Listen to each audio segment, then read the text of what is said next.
episode 121. My name is Dave Hunt, and I'm joined by Michael Swick. How's it going, Dave? We're doing another night recording, which means I needed to bust out the caffeinated beverages. Gonna still, pretend Coca-Cola sponsors us by saying, Coca-Cola. Dave, I hope you enjoyed a Coca-Cola product. This is gonna work, Dave, I swear. Yeah, if you want me to start drinking pop again to just get us sponsored, yeah. I've been essentially almost completely pop free except for a couple, like maybe every other week. What a week. great story that would be if Coca-Cola is what makes you break from having good health. I've dropped like 25 pounds. 20 pounds. How's about 30 extra? It'd be real great. I start drinking Coke again and gain 30 pounds back, so I'll be right around 250 again, which I don't want. So. This will either lead to them suing us or sponsoring us, but either way, I get in the door. That's Michael at digitaldaysgaming.com, not me. It's going to work one way or the other. We'll see how this goes. All right, we are Digital Days Gaming. We are a weekly podcast that is not sponsored currently by Coke. Currently. It hits your podcast feed every Thursday at 6 a.m. Eastern Time, unless you are a Patreon subscriber, and you get it a day early if you spend $5 a month for us. We're also live on Twitch, twitch.tv/Digital Days Gaming, which typically has been Tuesday nights. I think my schedule might start leveling a little bit with the store change, but I actually might have another store change happening, hopefully, but we'll see how that goes. So but with that, everything else is linked in the show notes. Click the show notes, check them out. There's links to Discord, Facebook, Twitter, Patreon, Teesprings. Everything is there, and then sharing the show and reviews are always super helpful. So retweeting, sharing stuff on Facebook on your personal page, as well as leaving a review, and if possible, a written review. Spotify allows reviews recently, so anything to help us in the algorithm that we don't really understand, but just to get more ears and eyes on Digital Days is always super helpful, especially in these lighter news weeks where, like we talked about last week, there's a whole bunch of games out, whether it's Horizon or Destiny or Elden Ring or Gran Turismo. Like, there's all this stuff out, and all these news companies are like, we're not going to talk about anything right now. So. Yeah, there's not much to talk about, so I'll just jump right into the news right now. This one came out a couple days ago. God of War TV series is apparently in the middle of negotiations with Amazon Prime. So Amazon, last week we talked about how they are jumping on a potential Take-Two TV show, a Life is Strange TV show, and a Disco Elysium TV show. Looks like they are negotiating with Sony now to do a live-action God of War TV show. I'm gonna say safe bet it's gonna be the rebooted God of War. And not old God of War. Way to go out on a limb there, bud. Yeah, I'm just taking that shot in the dark. The production company behind it or the producers, looks like they're looking at people from The Expanse and Wheel of Time, which is two TV shows that are on Amazon. I don't know much about Wheel of Time. I feel like that's a show that came out recently that I haven't heard anything good or bad. Conversations about Wheel of Time. Mostly like being recommended as like looking for a new thing to check out, and people are like, it seems like it's a love-hate. Like, I really liked it, and somebody else is like, yeah, I'm not watching that. So. Yeah, and I'm on the other end where I just haven't heard anyone talk about it outside of when it first dropped. Yeah.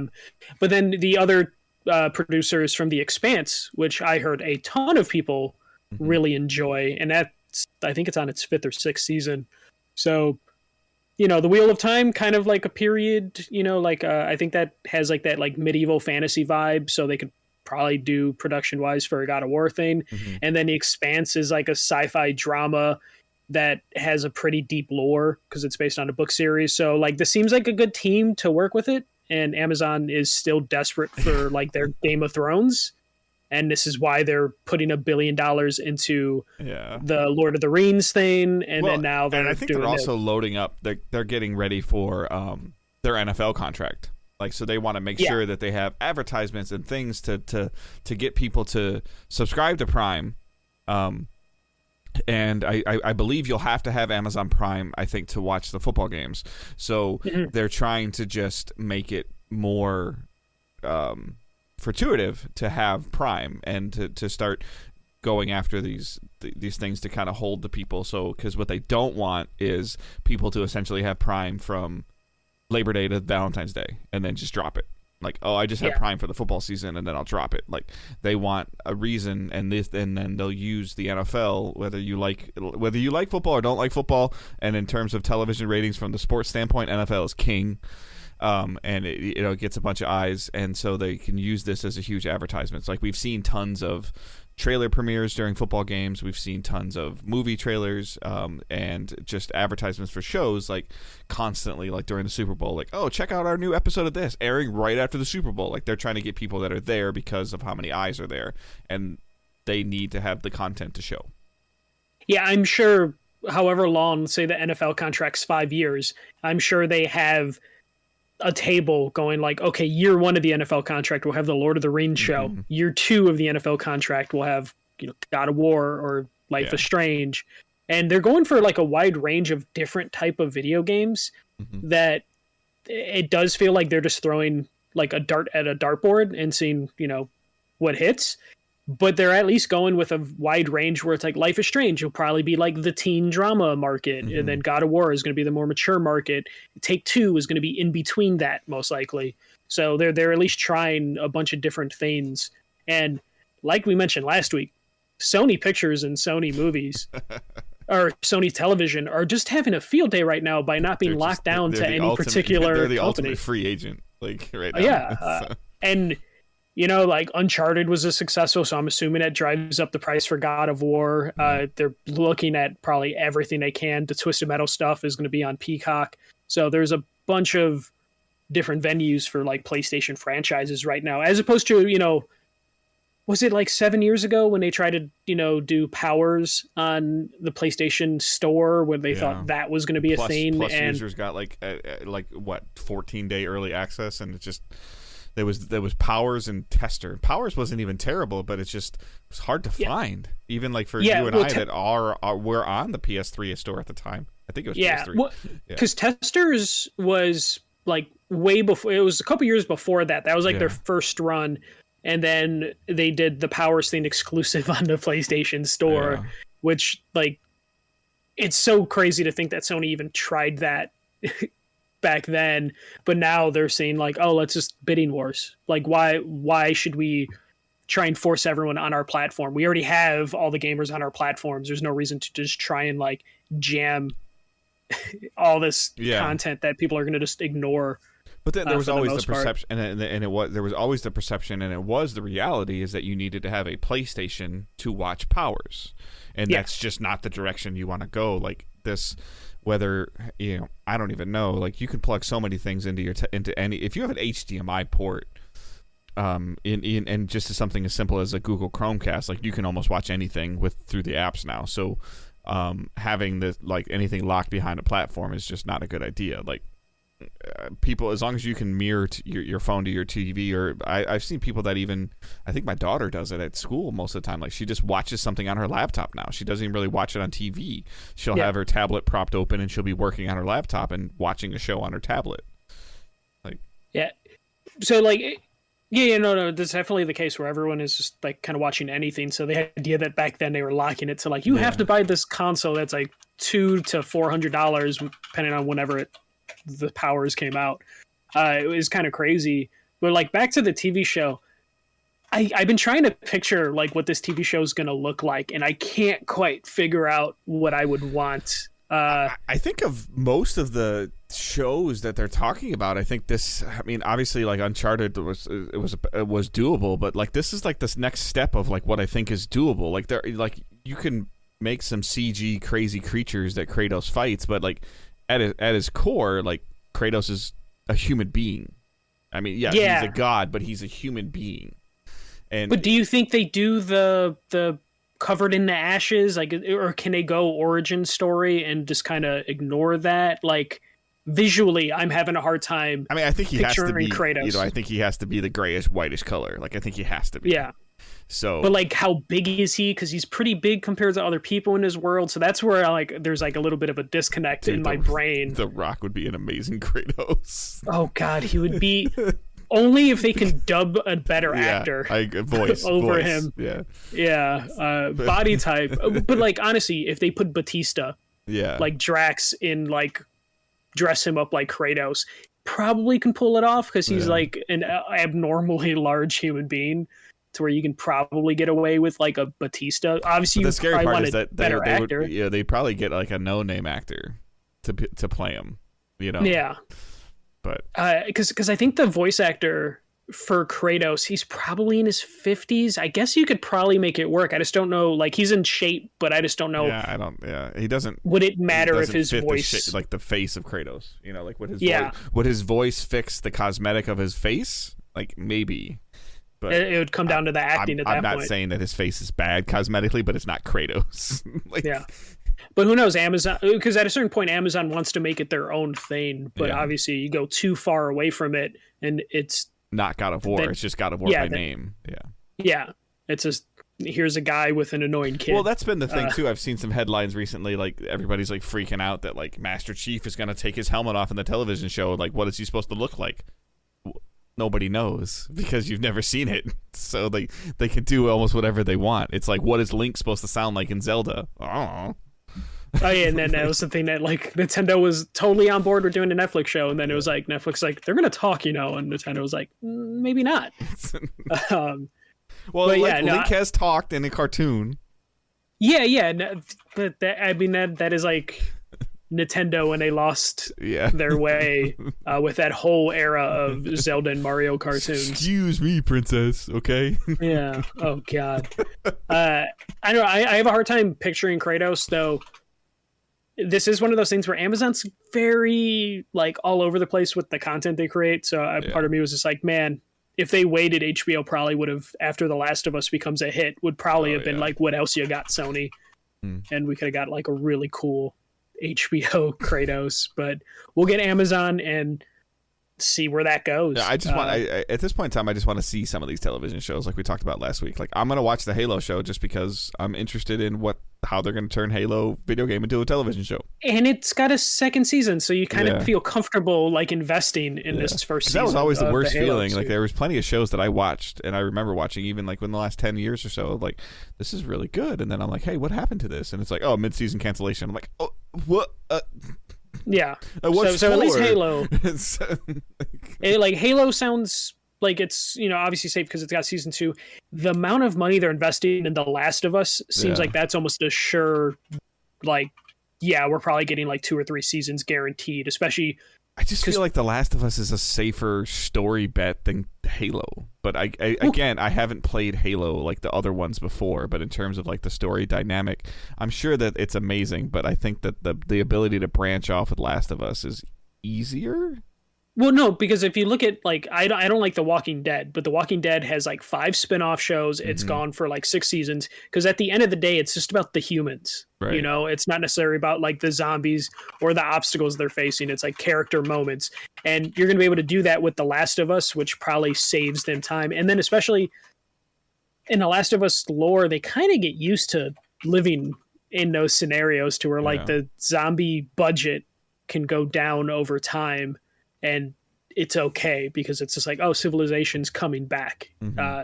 God of War, the TV show, is going to require budget at all times. Just CGI in general. Like, like it's going to be an expensive undertaking. If you put the world serpent in God of War, like that's a financial commitment. Like, and then you also, because you have something that's going to require a lot of CGI, people are always going to compare it to the video game. And if you look slightly less better than the video game, then you're done before you start, which is something Halo is probably going to have to deal with in the future of just like, as they do their big moments, if it doesn't harken back to the Bungie days. If he goes to some iconic base and it's like the pedestal's on the left side instead of the right side, like you're going to get roasted. If the CGI just isn't good enough, it's going to be a whole thing. But we'll move on. This one I kind of just put in it because it kind of cracked me up. Activision is having issues attracting and retaining talent. So there's a financial report, and Activision basically admitted. You're telling me that a company that has just been recently reacquired and that also has a track record of treating their people like human garbage is having a hard time hiring people to work for them?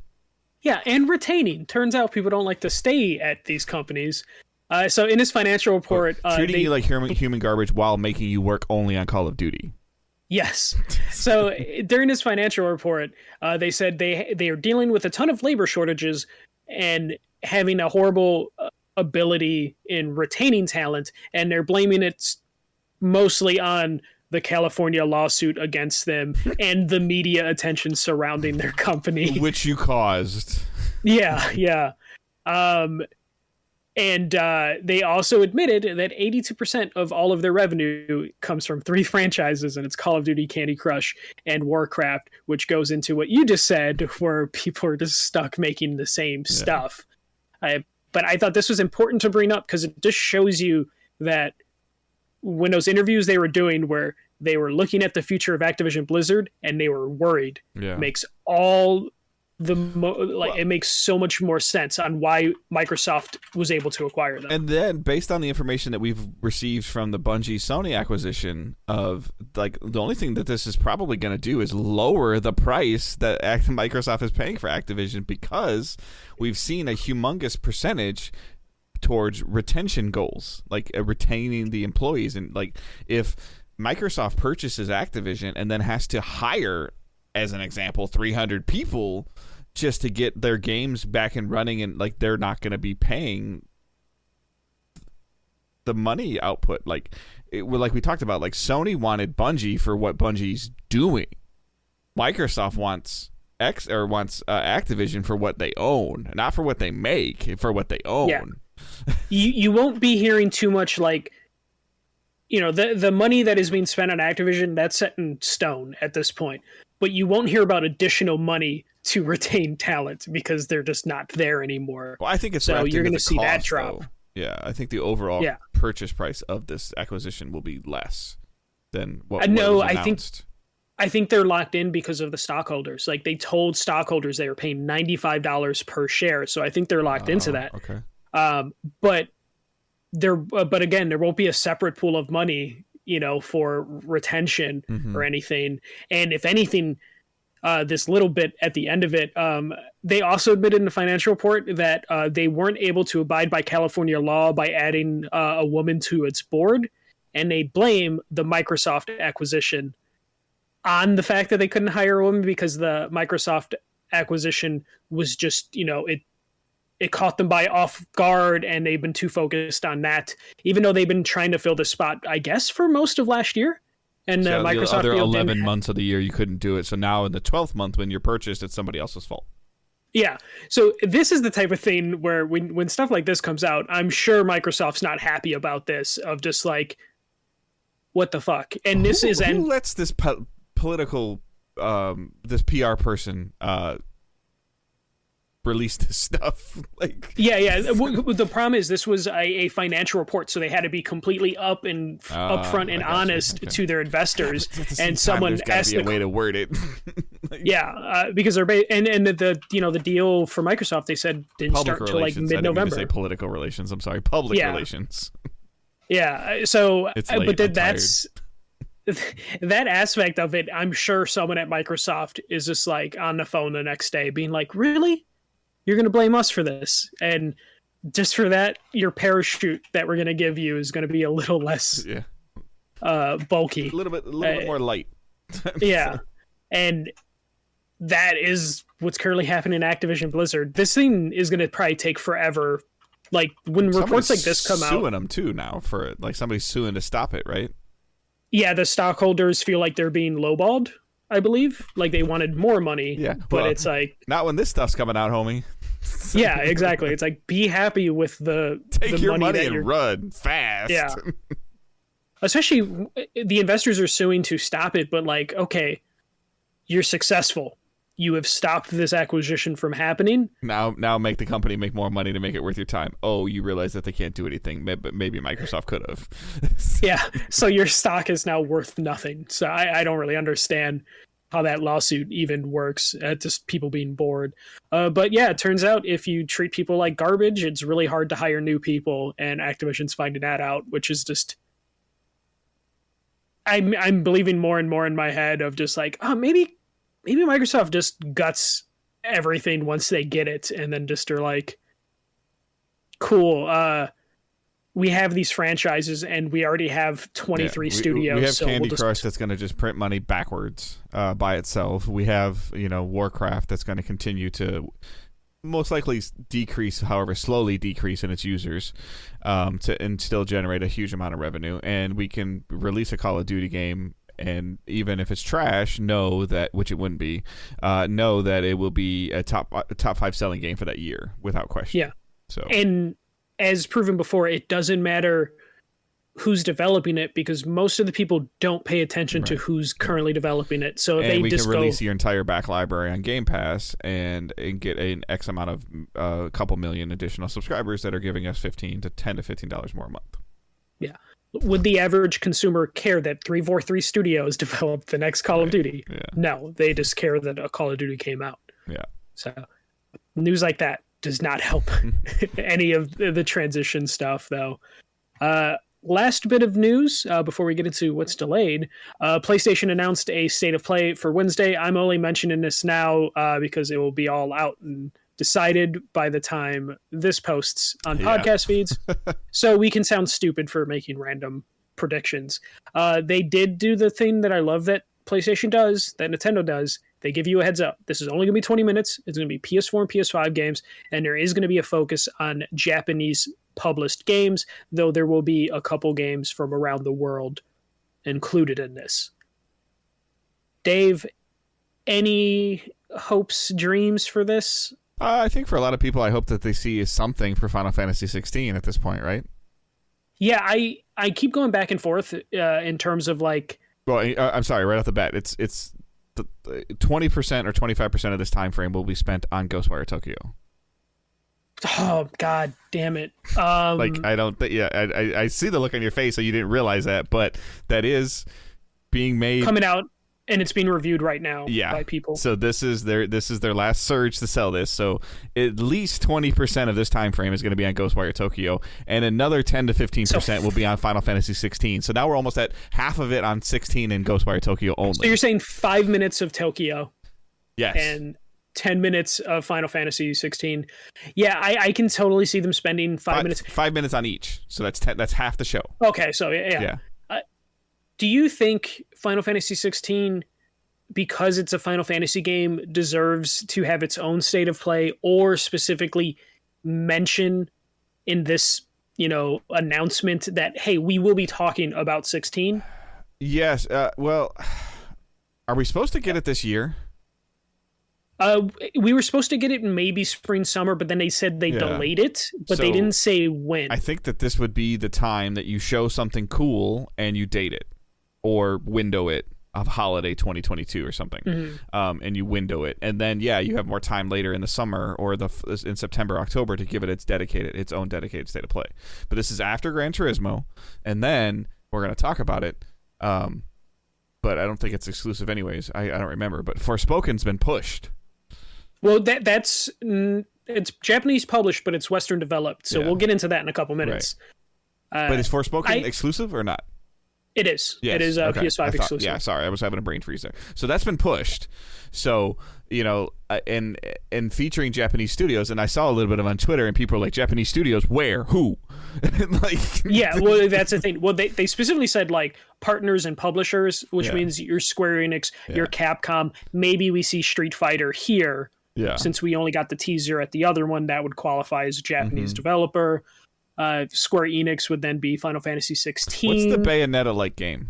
I saw it on Twitter a little bit today. The one that just bombed? That came out 2 days ago? No, not Babylon, but something that Sony's I feel like, or that Sony has a partnership with. Like, I'd have to find... I could be just pulling a string entirely. Because, oh my god, you want to talk about Babylon's Fall? Like, Platinum being bad Platinum? And then, like, a week prior being like, yeah, we want the Bungie deal, and then they release Babylon's Fall, and it's just like, you're not getting the Bungie deal ever. I'm trying to think of which game. Yeah, because they're saying there will be no PlayStation VR 2 titles or hardware in this broadcast. So there's specific, and I don't think, I put this in the notes, I don't think we're going to get anything Project Spartacus, even though last week people did have their accounts entitlements get swapped, where PlayStation Now people had their entitlement say PlayStation Plus or PS Plus people showed that they have PS Now. I think that is a Sony working on the back end, but I don't think you do anything related to PlayStation Plus services during the state of play, because that would just be kind of like boring, nitty gritty shit that you wouldn't put in a 20 minutes like sizzle reel that basically this is. I do think a lot of people, we're going to get a Final Fantasy game this week, but it's not going to be 16. It's going to be the Project Eve. Oh yeah. That was announced. We get that, but that is like a 2024, 2025 game, I believe. Right. So that's like the Bayonetta looking game, right? Yeah. So maybe that. I do think we'll probably end up, because it's coming out in like, I think it comes out this month. The Final Fantasy Stranger's Paradise game is probably the Final Fantasy game we'll get at this instead of 16, which will disappoint a lot of people because I don't think anyone's really excited for that Final Fantasy game that's coming out this month. So hopefully we get something. I want there to be a 16 something, just because it's been like 4 state of play since, and we haven't really had anything come up from that. Yeah, since that big announcement, it was a huge deal. It was a big announcement. It was a huge deal, but it was also leaked prior to that announcement. So yeah, so they definitely need something, because I don't think we'll get the Team Asobi, the Astrobot team. I think they're working on a PSVR game. VR2 stuff, yeah, for sure. So we won't see anything from them. But hopefully we're wrong or we're right. Who knows? We'll find out. People Thursday. Be laughing at us now when they listen to this Thursday morning. Yeah, and they're like, they got nothing. Yeah, it's okay. Which is common. Yeah, but that's all I had for news. All right, this week. So we do have a couple of delays, sadly. Like previously spoken about, Forspoken.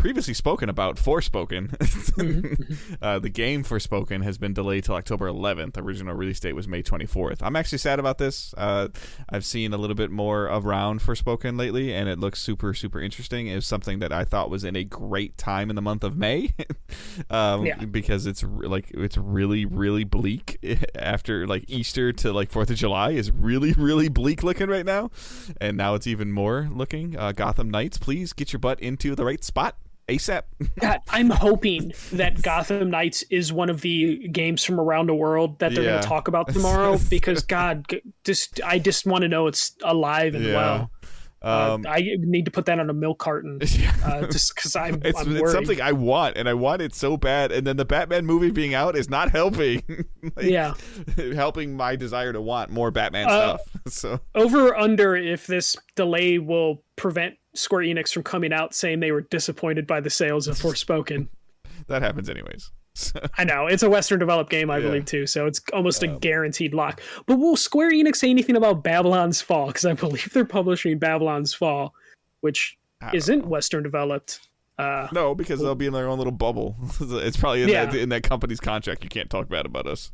It's uncouth.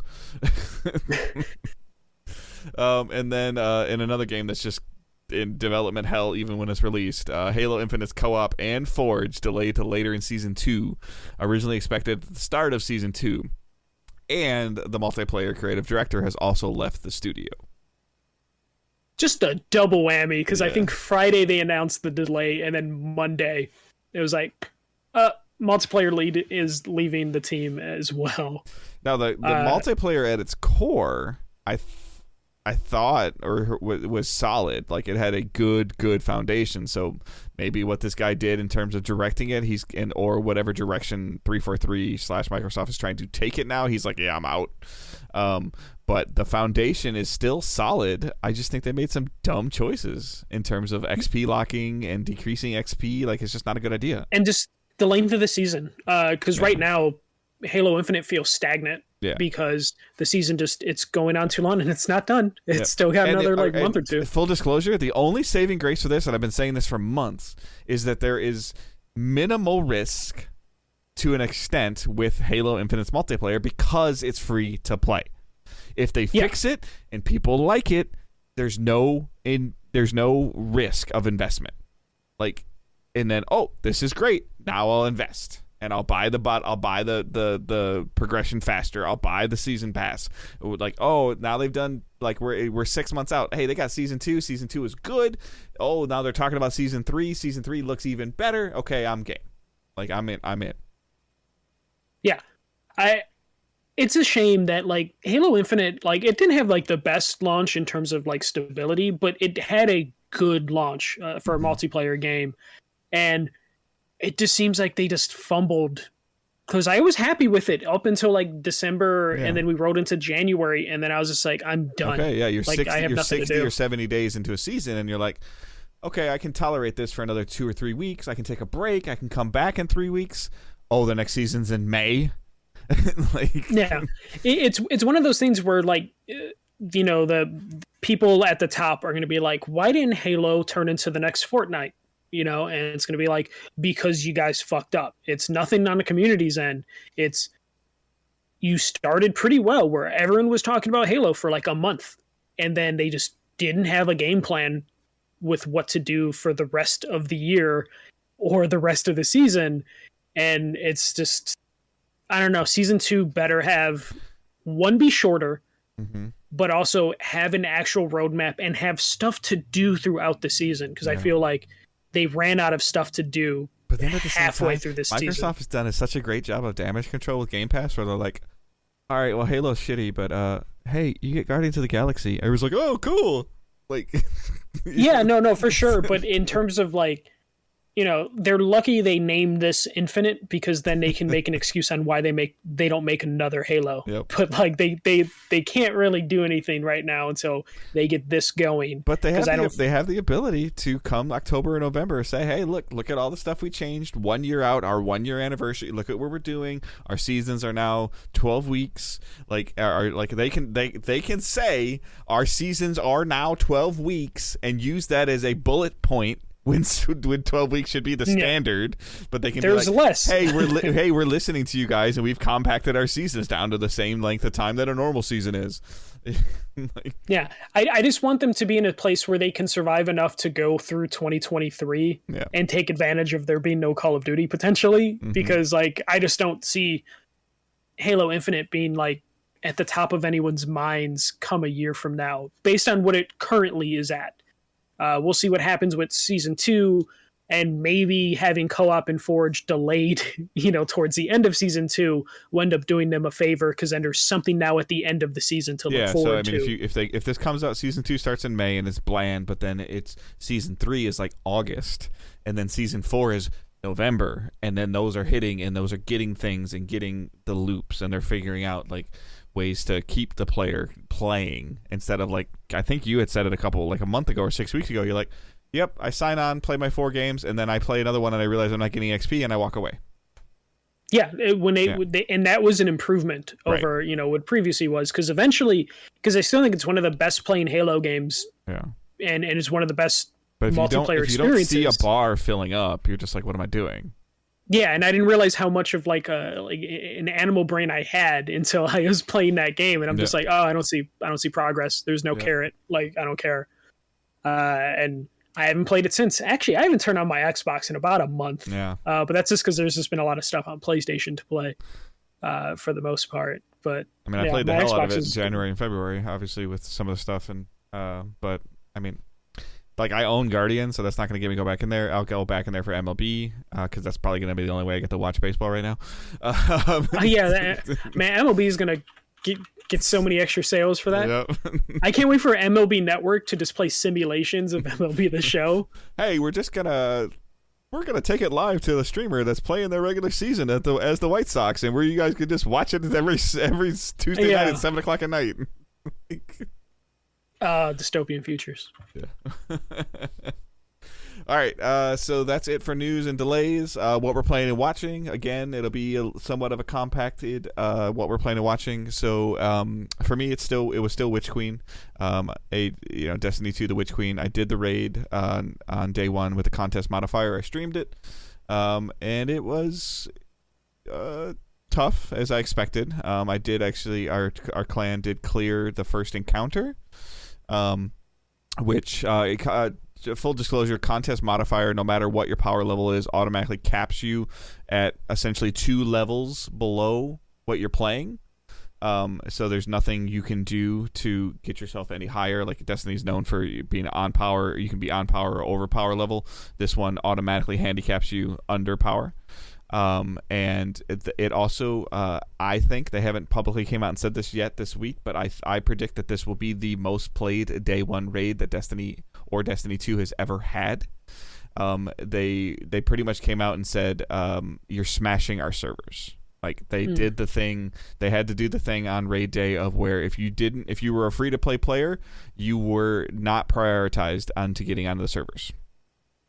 So they said if you own an expansion, I think it was a expansion, not the expansion, not Witch Queen, but if you're an expansion owner or a season pass owner, that you were prioritized over anybody that was just like a free to play player. Mm-hmm. There during the raid race, they were like, cause like the whole reason they put this contest modifier on is because they do have a big deal of doing the raid race for World's First. The same Team Asylum, I believe, got World's First again. They've gotten 2 in a row now. But there were people getting error coded, soft locked in the game because of the server connections. Doors weren't opening.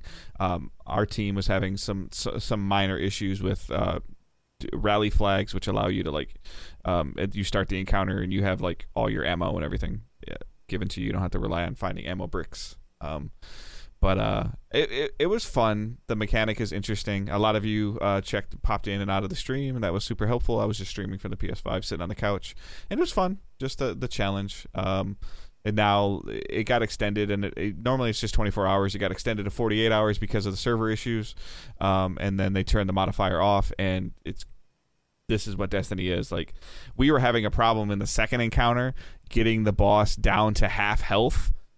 And now getting the boss down to half health on damage phases on floor 1, floor 2, and floor 3, and now we're getting him almost to half health by like floor 2. Like it wasn't even mattering. The raid aesthetic was really cool though. Like you're in a pyramid ship, and they've been teasing pyramid ships for years. It's what the darkness comes in on, and we were on a pyramid ship, and it's really cool. I haven't completed it yet. I will complete it, I'm sure, sometime maybe this week, but I'm out of town. We're going to North Carolina for a wedding, so I'm not as much as in a hurry to necessarily complete it because I have all year to play it. But I do like the fact that our team was able to progress and complete an encounter. And the encounter that we got stuck on, a lot of people got stuck on. So, But it was fun. And you know, I can't fully speak on how successful Witch Queen is or isn't right now without, you know, they're still kind of balancing the seasonal content, and the core Throne World Witch Queen story was fantastic. And I don't know enough about the raid loot to tell you if I think that this whole entire expansion in general is up there yet. I probably won't be able to have that answer for another 2 weeks or so. But yeah, I watched a little bit. I finished Peacekeeper on HBO. I got there was only 8 episodes long, which is a little disappointing.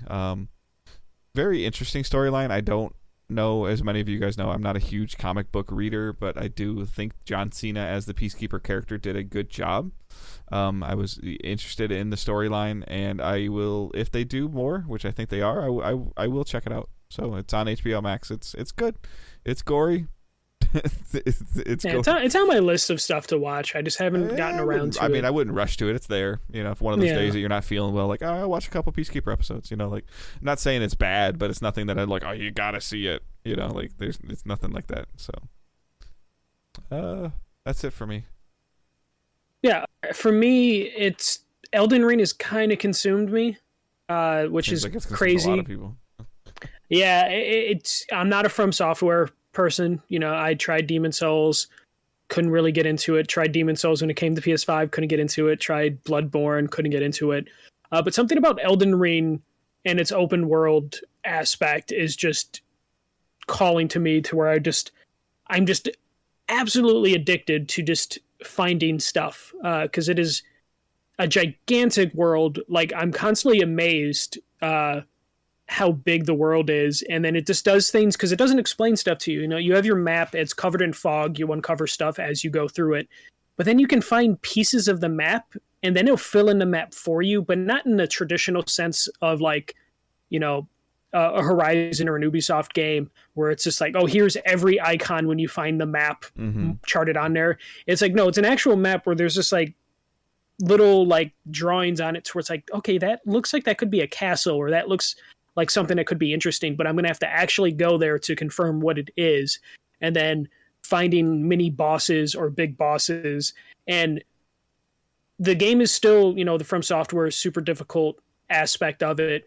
But I'm starting to understand what, you know, like all my friends that are into Dark Souls and, you know, Demon Souls have been saying, to where it's like the games aren't necessarily difficult. They just require a different level of patience that years of gaming has stripped away from us. You know, like we back in the, you know, the old RPG days, you know, like going back to like old Zeldas, to where it's just like, yeah, you're going to fail sometimes and you're not going to know why. And then you're going to figure it out over time, or you have to learn patterns and very specific movements of some of the enemies. And that's all From Software is asking of you. It's just like, hey, you are going to die, but you're going to learn something every time you die. And then it's just going to be a matter of you having the patience to know when to strike. He raises his left arm and hits me with his right arm. Okay, so when he raises his left arm, I'm going on the other side. And then you go a little farther. Like, oh, when he picks his leg up, he drops a hammer. Like, okay, you know, like... Yeah. And you know, like there was one instance where a character was just beating the shit out of me.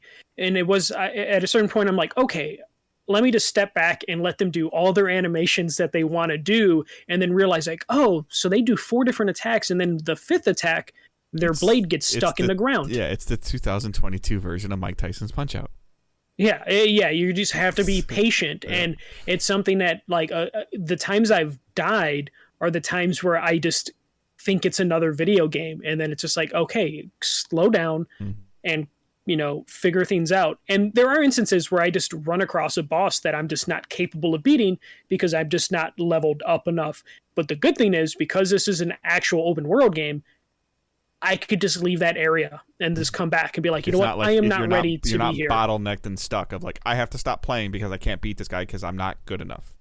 Yeah, like, and that's what the other games used to do, to where it's just like, I can't progress anything because I can't beat this, so now I got to go back and grind. This is almost good for ADHD, so where you're just like, oh, I can't do this, I'll find something else to do. There's something else I can find. Yeah. And the game just, there's so many little secrets in the world, and then there's so many interesting creatures. Some of the most intimidating creatures you think are going to be tough, and then you actually you knock them out and you do well. And then some of the other ones that you think aren't going to be a big deal are the ones that do the most damage. But it does, this sense of discovery is just really keeping me in there. And something I'm kind of like surprised I like is, because the map is just a blank map, they give you the ability to drop keys on the map, or, you know, cool, like icons on the map. So like I'm just going around the map adding my own, you know, legend to the map, or my own like little icons to the map, because it's just like, okay, there's a big bad over here, so let me put the skull icon right here, and I'll come back to that later. So if you look at my map, I just have so many different things marked on my map. But it's cool. Like, you're like, all right, I think I'm strong enough now to go mess with this white skull. Like, oh, like I'm not going to go to the red X for a while, like, or something, as an example. Yeah, like I like have a, you know, I cleared a couple castles, so I'd put little diamond shape on them, so I know I don't have to go there anymore. Just because of the way they have their maps built out, it's very easy to get kind of lost without putting those icons on there, which is why they give them to you. A game of that many hours, like you could, you know, in hour 10 clear that castle or that dungeon, and then somehow trip upon it again in hour 70 or 80, and you might not remember that you were there.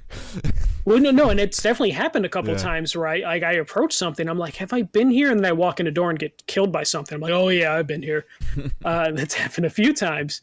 But there's just something that is fun, because like, there is the first boss I killed, I think I was way too weak leveled to kill that boss. So then when I killed the second one, I was like, oh, the second one was way easier than the first one. It's just, I just went in my own order. And right now I'm kind of at the part where, I might have to grind a little bit more to like get some of the areas cleared that I'm really interested in.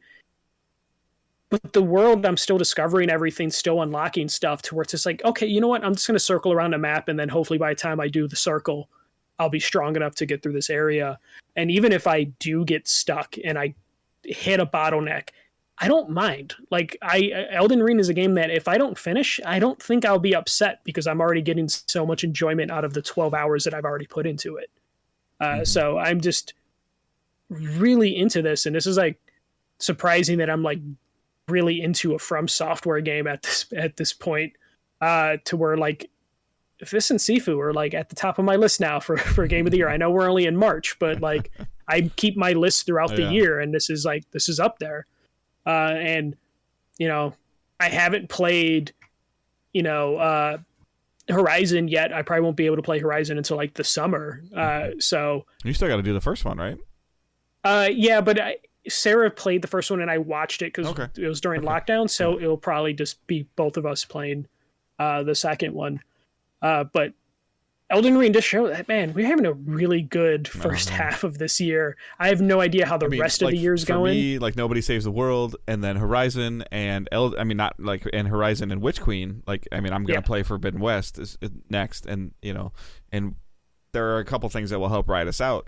But like you speaking well about you speaking well about Elden Ring makes me think that maybe like this summer or this fall, like it might be something I might mess with. Like, will I play it? Will I complete it? Probably not. But could I mess with it? Maybe. Because there's something. So. Yeah, it's somewhat approachable. Like, it's still going to be difficult because it's like I don't think necessarily this is like we talked about it where people are saying, "Oh, this is the most approachable game." And it is and it isn't. It's just because you have more options in this game in terms of you have more control on your path, and it's more approachable that way. But in terms of like, did they make the combat any easier, or did they make things less dense? No. It's still, I have no idea what the fuck's going on in the story. Like, none at all. But that's kind of what happens with an open world game. So like my oldest son is home. He's been home for a couple of days. Him and I were talking the other day about he went and saw the Uncharted movie with his fiance. And I was like, oh, and I hadn't realized, I guess, that he hasn't completed all of the Uncharted games. Like, he's messed with some of them, and he's seen me play bits and pieces of it. Like, he knows enough about what's going on. And he enjoyed the movie, but he was talking to me about Ghost. We bought him Ghost of Tsushima for Christmas digitally, so I can play it too. And that's on my list as well. And he was kind of talking, like, I don't know the exact thing that he was saying, but when you play Ghost of Tsushima, I guess you have some, like, a bird that kind of alerts you to things that are going on. And he's talking about, like, that thing just keeps chirping at you all the time because and I'm like, well, that's an open world fatigue thing, and he hasn't really messed with them too much, but Elden Ring could suffer from that too, of like the constraints that I feel when I still have like PTSD from like Batman Arkham games with the phones ringing, like you worry about you're missing something. It's part of the reason why like I really don't mess with Assassin's Creed games anymore. You climb the tower, you open up the thing, and then to your point, you see like 14 little icons on your screen, like, oh, I want to check them all, like. Yeah, and Elden Ring is the opposite of that, where it's just like, they don't even tell you what's a collectible. Yeah. I ran across a painting, and I was like, I don't know what this does. Click it. Game didn't tell me what it does after I clicked it, but now I'm just like, oh, I ran across a second painting, so I guess there's paintings for me to collect. Mm-hmm. I'm finding collectibles, but they don't explain what they are. Therefore, I don't feel like an OCD need to like, oh, let me go find all of them. I have 7 of 9 paintings. Okay, I'm going to go find the other 2. You don't even know how many paintings there are. Yeah, exactly. No, and that's the thing. I let a lady hug me in a part of the game, and it turns out I shouldn't have done that. The game did not explain that was going to be a bad decision, but apparently that was a bad decision. Like, there's this like weird aspects to this game, and the only reason I found out that like don't let the lady hug you is I was scrolling looking for news for this podcast, and there was a news article that said, don't let the lady hug you, she takes away 5% of your health. And I'm just like, I saw somebody say, oh, I just beat a boss with a negative 5% debuff or something like that. I didn't even know I had it. Yeah, and that might be the debuff that I'm talking about. But like, the game doesn't tell you, you just discover things.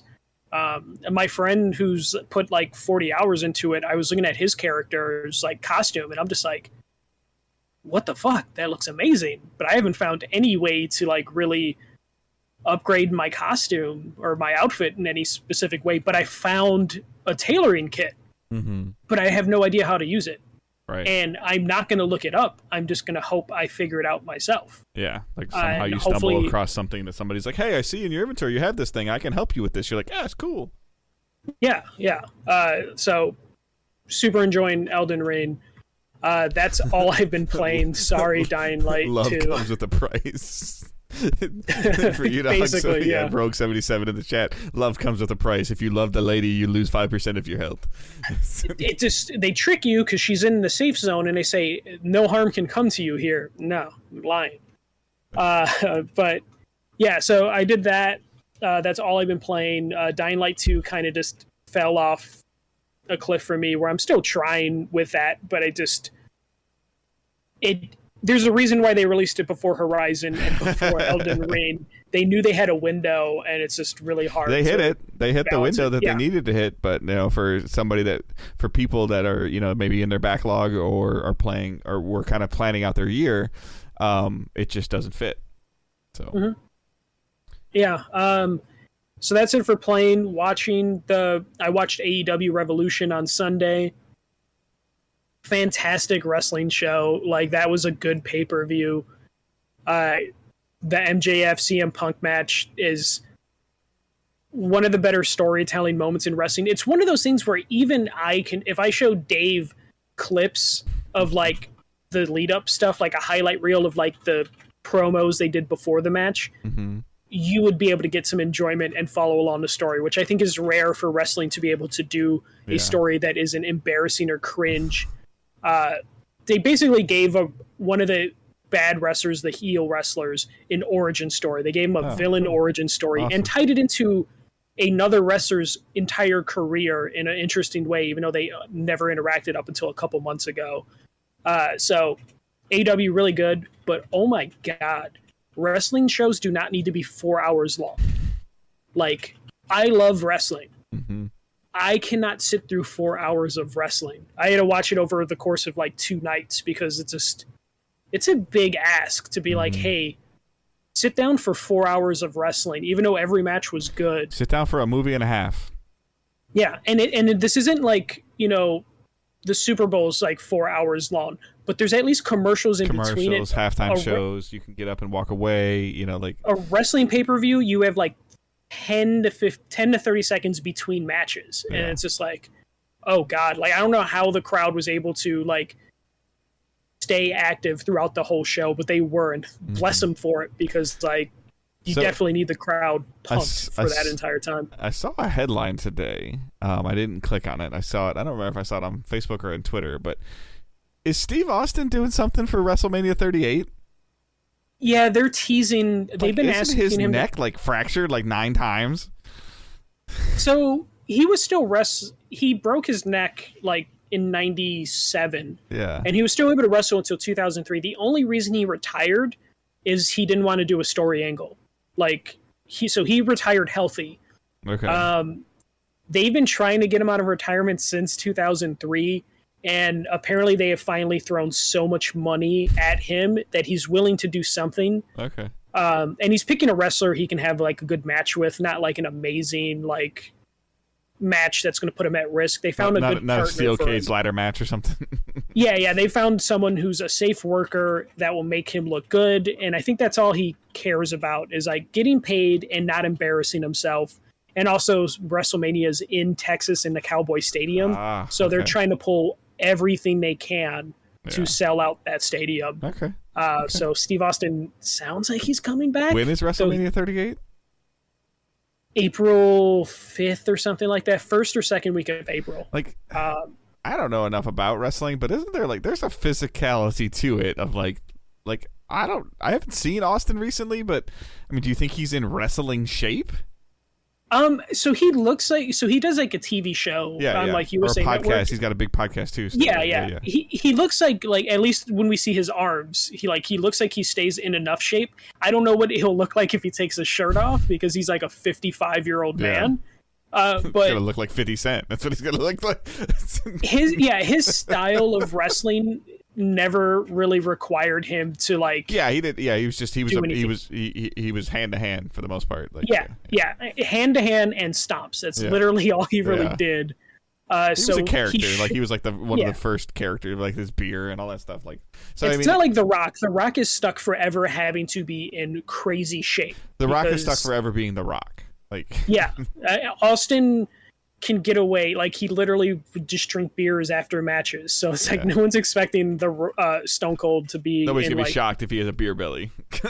Yeah, exactly. Especially for the person he's fighting, Kevin Owens. Like, it's someone who's also not in crazy shape. So it's just, it works out for them. All right.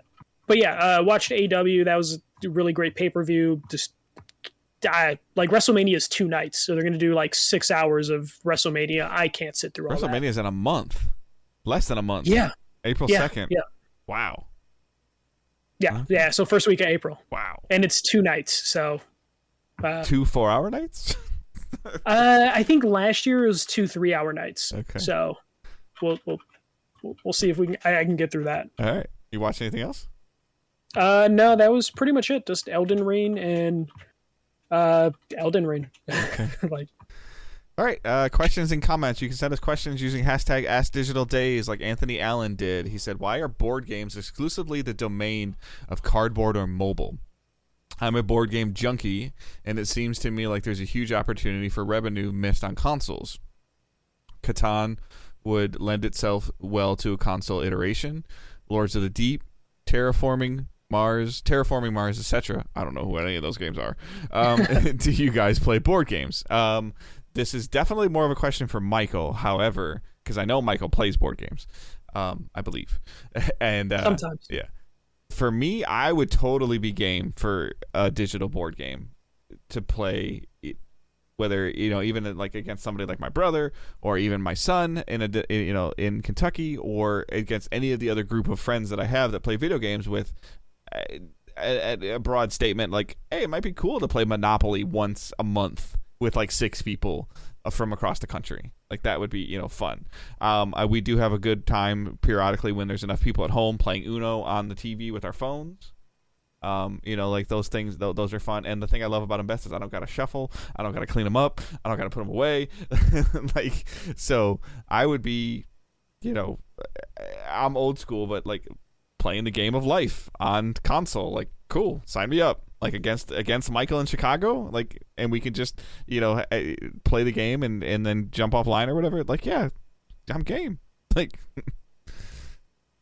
so for me, like, I play board games every once in a while. Last game I played was Red Dragon Inn, which is like a more like card based board game. But yeah, no, I totally would play more like board games if they came to consoles. Like, I remember, I think it was on a PS4. There was like a Risk one that was actually pretty good. The Monopoly ones have been okay, but like on PC, there's actually quite a lot of like board games that are on PC. To where on Steam, I think it's Tabletop Simulator, which is like a really good online multiplayer. It uses real, like actual name brand board games in it. That some of them are like hard to find or expensive, but they're affordable because they're digital. Mm-hmm. And it seems like if you want to play board games online or as a video game, PC is where you need to go. Unless you get like the, I don't know, Dave, if you saw Arcade 1-Up has the Infinity Table, mm-hmm. which is basically a coffee table that's just a TV screen. Yeah, I try not to look at Arcade 1-Up because my wife will get mad at me. Yeah, so they have one, and it's basically, it's just a TV screen table. Because I still want my Ninja Turtle cabinet. Oh God, I see that so much, and I'm just like, I want one too. I know. But this one is just basically like, hey, you can buy digital board games, and since it's just a coffee table screen, you have virtual pieces on it, and you can play that online with other people. Like, that is cool because it still has like something physical in front of you that you can interact with, and I guess transitioning a lot of board games to controller just doesn't work unless you do something like Risk or Uno. The phone, like the phone's the controller, Yeah. But like, again, like on PC is like where you want to be at, especially like there's Tabletop Simulator, and then I think there's Tabletop Creator, which just lets the community make their own board games. And guess what the community does? They just adapt real life board games and put them up for download. So there's PCs where you want to be at for that. I bet you there's probably like a crazy Discord server for that kind of stuff too. Like, for sure. You can probably pick up a game out of nowhere from that Discord server. Yeah. But I'm just saying in terms of like people to play with, or you could probably make some, like cool, cool friendships online with people that had, like, play an obscure board game, like your point, Yeah. So. All right. Stefan Wren writes a question for the podcast and the community. Am I crazy? Yeah, you are, but because you're asking this question again, but you just worded it backwards instead of forwards this time. Let me try and explain. I recently bought Horizon Zero Dawn Forbidden West, Elden Ring, and have pre-ordered GTA 7, Gran Turismo 7, knowing full well it could be months until I get around to them. My wife says I am crazy paying full price for a game that will just sit in my backlog for months, maybe years. I, on the other hand, want to support the developer by paying full price, and I have a weird OCD that I can't start a new game until I've completed the one I'm currently playing. And since I love massive open world RPG games, I love a trophy or two, this can take months sometimes. So what do you guys think? Should I listen to my wife and not buy games until I will play them, or stick to my guns? Happy gaming, everyone. Okay. So you're crazy, should listen to your wife, but I totally understand your point. But I think there's a middle point. There's a middle ground you can meet here. And that is support smaller developers day one because it actually matters for them. Horizon and Elden Ring are going to sell millions, if not tens of millions of copies, and your day one purchase isn't going to be that much of a difference maker in terms of it getting greenlit for a sequel or the developers getting paid. So you can hold off on those until you beat one of them. But I totally understand wanting to support like a smaller developer because that is actually going to help them more than when it goes on to a crazy Steam sale or the end of the year PlayStation sale and they're putting the game out for $5. So there's the difference. So I want to talk about this. So like I'm assuming, and I think I know Stefan pretty well for the last couple of years. He buys physical media, which is fine. You're weird, but it's fine. So I'm assuming you're going into, and he lives in England. So I'm assuming you're going into, as an example. If you got that wrong, he's going to be so pissed. No, I'm pretty sure I'm right. But you go into Target in England, okay, and you buy Horizon Zero Dawn for Horizon Forbidden West, okay, great. Target already bought the game. You're buying it from Target. You're not buying it from the developer. If you were buying these games digitally, then the developer technically gets probably more of a quicker cut. But Sony already sold those games to Target. What Target does with them is not Sony's problem anymore. Target already paid Sony. To a certain extent, but yeah. If the game sells really well, Target tries to buy more, which means that the Sony gets more. Yes, but they already know. They, like, to your point with Horizon, Target already knew how many games they wanted. Like, they already had statistical data that told them what they needed. Now, is that something that they will need more later? Probably, but to your point, you're more giving money to Target. You're not gonna make or break Horizon's success. You're not gonna make or break Elden Ring's success. Now, if it's a smaller game, like Sifu's gonna be physically, maybe it's more beneficial to like a Devolver Digital or a Slow Clap. Yes. To purchase from them day one physically, because then it shows the retailers like, oh, this small game did pretty well. We should order from them more next time. But From Software, Bandai Namco are not going to be like, damn, if we sold one more physical copy day one, it's not going to be the end of their business structure. Like as an example, I really enjoyed it in January. You guys heard me talk about it. Whenever Nobody Saved the World comes to Switch or PlayStation, or like Michael talked about, the Switch boxes are cool. If they do something interesting with, I don't think you can even buy Nobody Saves the World physically right now, and hopefully with the success of it, it does good enough to where I will buy Nobody Saves the World physically or something for it because I want to support it and I enjoyed it on Game Pass. And that's helping Drinkbox. I like Drinkbox. I enjoy their games, and that's helping them. Am I going to make or break, as an example, I can't think of it. Starfield. Starfield's going to be available to me on Game Pass. If I play it and I enjoy it, am I going to feel bad that I didn't buy it from Bethesda? No. Yeah, exactly. You shouldn't at that point. Right. So. So and also put it this way, like Elden Ring's going to go on sale before Horizon. just because it's a Bandai Namco game. Yep. I know you love Ubisoft games. They go on sale real quick. Like, even if they're really successful, they go on sale to $40, sometimes less, within like a matter of 2-3 weeks. That's the developer most of the time doing it, and then the stores just follow suit. Yeah, and put it this way: if you wait a couple of weeks, you save $20. You can just put that $20 to more games, and then you can make your backlog even bigger. Because I know, Stefan, I don't think you like playing video games. I think you just like your backlog growing. Like, at this point, well, and now you're screwed in general, because I've seen you in a different group chat with in PSN group chat, and you're playing multiplayer games now. So now you're just borked. Your backlog is just done. I think you're addicted to building your backlog more than anything. You're addicted to adding to the pile more than playing the pile. So you want to be you like all your blue boxes.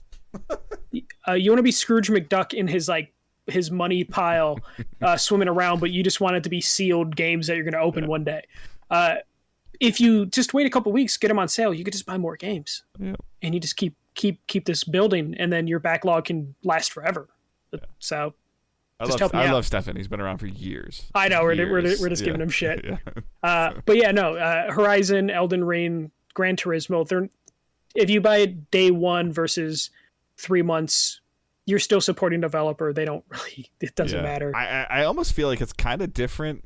Like we were just talking about the game that's delayed. It's almost buying Horizon Zero Dawn or Forbidden West and Gran Turismo and Elden Ring. Elden Ring's a little different, but Bandai Namco is fine.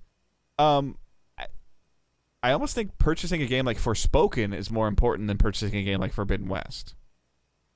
Yeah, well, because that's like a new IP. That's like something that, you want to show Square Enix, like, hey, we want more of this. And also hopefully avoid them being like, it sold below our expectations. But also, I think the developers and publishers actually kind of appreciate when their game sells 6 months later, because then they can point to a chart and be like, look at the longevity of our sales. People are buying this 6 months later, which is why you usually see the aggressive price cuts 6 months into a game, in like Sony's case, or why Call of Duty doesn't put their games on sale until like a year out. So then they can get their game to chart again a year out when they're like, oh, it's $40 now. And then a bunch of people end up buying it. All right. So that's our show for this week. We're good. We're right around the time frame that we shoot for, a little shorter, but we're fine. Everybody's getting a chance to catch up and do all this stuff. So you can follow us on the social medias for Twitter, especially. Main account is at Digital Days Pod. Michael's is at the first MJC. At the first MJC. With a 1 ST in the middle there. And then mine is at Good Dave Hunt. Facebook group, Discord server, like I mentioned at the start of the show, Patreon, Teesprings, PayPal, all those things are linked in the show notes. Those are different ways you can support us if you choose to, as well as the best way to support us is always listening to the show, like many of you have already been doing, so thank you, and downloading and reviewing the show. It's super helpful. If you stream the show, I don't know how that works, but if you could download it, that'd be great. Whatever. Streams count as downloads, so you're good. Yes, sure. If you could review the show, that would be fantastic. If you could review the show with words, that'd be fantastic. And then sharing it to people. Just tell a friend to tell a friend to tell a friend. So we get some more people playing games with us and hanging out and having a good time when something good multiplayer-wise comes out that a lot of people like to play. So, Patreon episode is live for February. It's Angela and I talking about Uncharted. I got a little bit of feedback on that already, so thank you guys for sending that. If you want to subscribe to that, the patreon.com/digitaldaysgaming link is in the show notes. And that's it. So I hope everyone has a great week. Keep moving forward. Don't be a dick. See ya.